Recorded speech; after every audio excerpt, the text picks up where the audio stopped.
1,31,00,000 மகளிருக்கு 5,000 ரூபாய் உரிமை தொகை வரவு வைப்பு. காலையிலேயே பெண்களுக்கு இன்ப அதிர்ச்சி கொடுத்தார் முதலமைச்சர் மு க ஸ்டாலின்.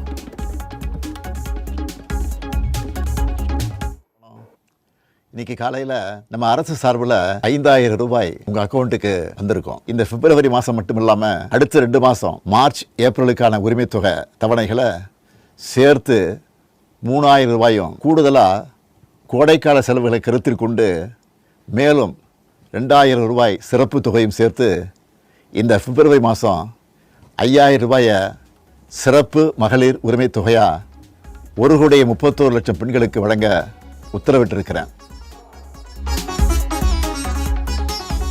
தேர்தலை காரணம் காட்டி 3 மாதங்களுக்கு உரிமை தொகையை முடக்க முயற்சி என முதலமைச்சர் மு க ஸ்டாலின் குற்றச்சாட்டு. திமுக மீண்டும் ஆட்சிக்கு வந்தவுடன் மகளிர் உரிமை தொகை 2,000 ரூபாயாக உயர்த்தி வழங்கப்படும் என அறிவிப்பு. அதுக்கு எதிராக டெல்லியில் இருக்கக்கூடிய ஒரு கூட்டமும் தமிழ்நாட்டில் அவங்களுக்கு அடிமையாக இருக்கக்கூடிய இன்னொரு கூட்டமும் எதிர்வரும் சட்டமன்ற தேர்தலை காரணம் காட்டி அடுத்த 3 மாசத்துக்கு இந்த மகளிர் உரிமை தொகையை நிறுத்த சூழ்ச்சி செய்யறதா தகவல் வருது. அடுத்த திராவிட மாடல் 2.0 ஆட்சி காலத்தில் உங்களுடைய உரிமை தொகை 2,000 ரூபாயாக உயர்த்தி வழங்கப்படும். சொன்னதை செய்கிற முத்துவேல் கருணாநிதி ஸ்டாலின் கொடுக்கிற வாக்குறுதி இது. திமுகவின் தோல்வி பயத்தால் மகளிருக்கு 5,000 ரூபாய் வரவு வைப்பு. வாக்கு வங்கிக்காக திமுகவின் சந்தர்ப்பவாத அரசியல் என முன்னாள் அமைச்சர் ஜெயக்குமார் விமர்சனம். திமுக அரசை கண்டித்து தமிழ்நாடு முழுவதும் அதிமுக சார்பில் இன்று ஆர்ப்பாட்டம். 125 நாள் வேலை திட்டத்தை முடக்க திமுக அரசு முயற்சிப்பதாக குற்றச்சாட்டு.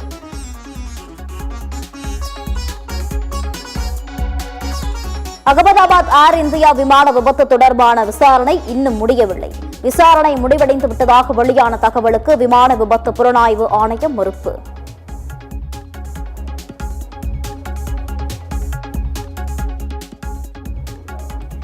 நெல்லை கூடங்குளம் 5வது 6வது அணு உலை பணிகள் 2030ஆம் ஆண்டு நிறைவடையும்.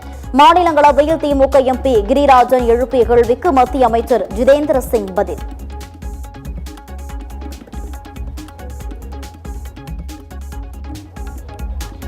காஞ்சிபுரம் அரசு மருத்துவமனை வளாகத்தில் கொத்து கொத்தாக செத்து மடியும் காகங்கள். மருத்துவமனைக்கு பயிற்சிக்கு வந்த 30 நர்சிங் மாணவிகள் காய்ச்சலால் பாதிக்கப்பட்டுள்ளதாக தகவல்.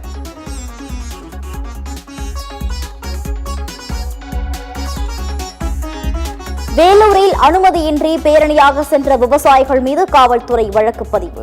சிறையில் இருந்து வெளியே வந்த விவசாயிகள் சங்க தலைவர் ஈசன் முருகசாமியை வரவேற்ற 150 விவசாயிகள் மீது நடவடிக்கை.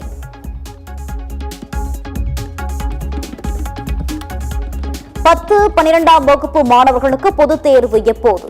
தேர்தல் காலம் என்பதால் இடையூறு இன்றி தேர்வு நடத்துவது பற்றி வரும் 16ஆம் தேதி அதிகாரிகளுடன் அமைச்சர் அன்பில் மகேஷ் ஆலோசனை.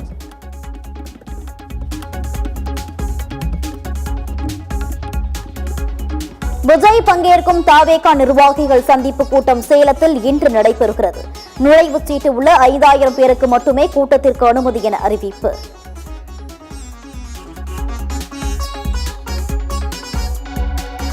மத்திய உள்துறை அமைச்சர் அமித்ஷா இன்று இரவு திருச்சி வருகை.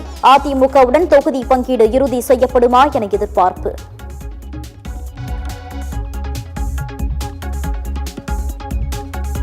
ஆற்று மணலை சட்டவிரோதமாக பதுக்கி வைத்திருந்ததாக முன்னாள் அமைச்சர் M.R. விஜயபாஸ்கர் மீது வழக்கு பதிவு. பதுக்கி வைத்திருந்த 112 யூனிட் மணலை பறிமுதல் செய்ய முயன்ற போலீசாருக்கும் விஜயபாஸ்கரின் ஆதரவாளர்களுக்கும் இடையே தள்ளுமுள்ளு.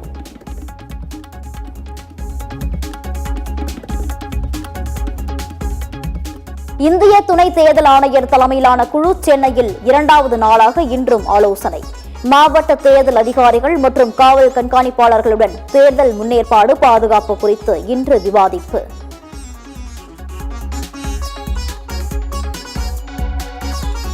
கர்நாடகாவில் பொதுப்பணித்துறை தலைமை பொறியாளருக்கு சொந்தமான பணம் கட்டுக்கட்டாக பறிமுதல். லோக் ஆயுக்த அதிகாரிகள் நடத்திய சோதனையில் பொறியாளரின் நண்பர் வீட்டில் 1.7 கோடி ரூபாய் சிக்கியது.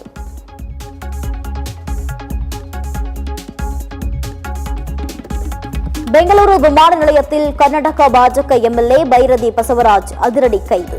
கொலை வழக்கில் முன்ஜாமீன் மனு நிராகரிக்கப்பட்டதால் கர்நாடக போலீசார் நடவடிக்கை.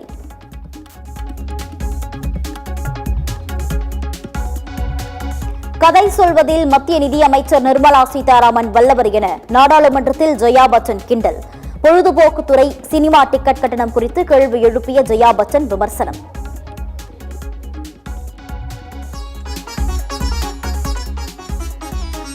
வங்கதேச நாடாளுமன்ற தேர்தலில் தாரிக் ரஹ்மானின் வங்கதேச தேசியவாத கட்சி அமோக வெற்றி. 17 ஆண்டுகளுக்கு பிறகு தாயகம் திரும்பிய தாரிக் ரஹ்மான் முதல் தேர்தலிலேயே வங்கதேச பிரதமராகிறார்.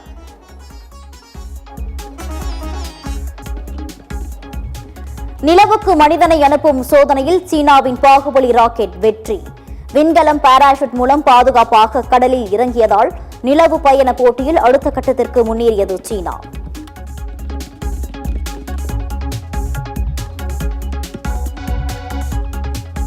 வளிமண்டல மேலடுக்கு சுழற்சியால் தென்கிழக்கு வங்கக்கடலில் நாளை மறுநாள் உருவாகிறது காற்றழுத்த தாழ்வு பகுதி. தேனி, விருதுநகர், தென்காசி, திருநெல்வேலி, கன்னியாகுமரி மாவட்டங்களில் இன்று லேசான மழைக்கு வாய்ப்பு.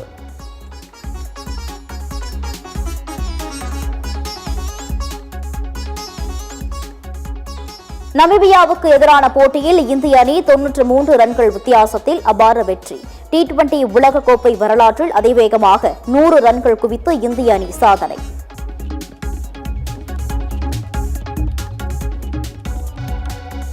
T20 உலகக்கோப்பையில் ஆஸ்திரேலியா, ஜிம்பாப்வே அணிகள் இன்று காலை பலப்பரீட்சை. கனடா, UAE அணிகள் பிற்பகல் 3 மணிக்கும், அமெரிக்கா, நெதர்லாந்து அணிகள் இரவு 7 மணிக்கும் மோதல்.